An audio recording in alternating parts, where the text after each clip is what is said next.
Google just put its smartest AI voice assistant in your pocket, and it can see what you're looking at.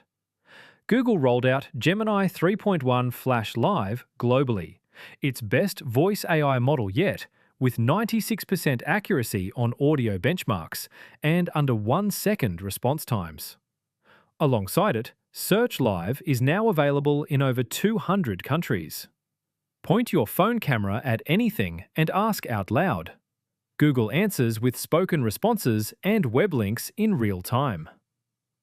Apple is quietly learning from Google's AI.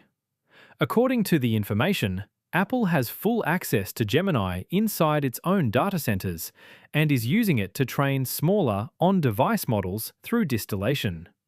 Essentially, Apple pays Google for the heavy lifting, then shrinks Gemini's knowledge into models that run locally on your iPhone. Mistral just launched Voxtral, its first text-to-speech model, and it's already beating 11 Labs Flash on naturalness benchmarks.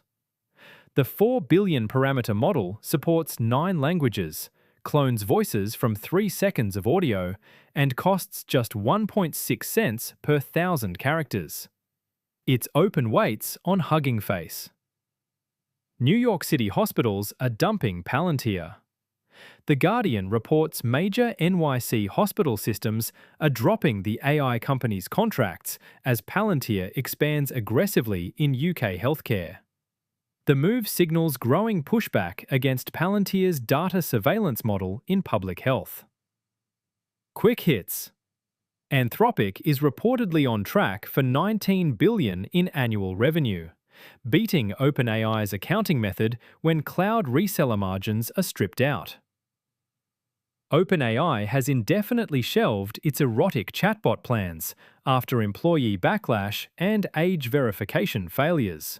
Their own well-being advisors called it a sexy suicide coach.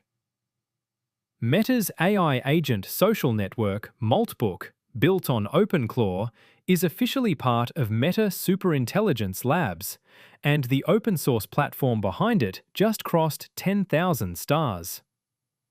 That's your BizThrive AI briefing. Subscribe for daily updates and head to bizthrive.ai to learn how AI voice reception can transform your business.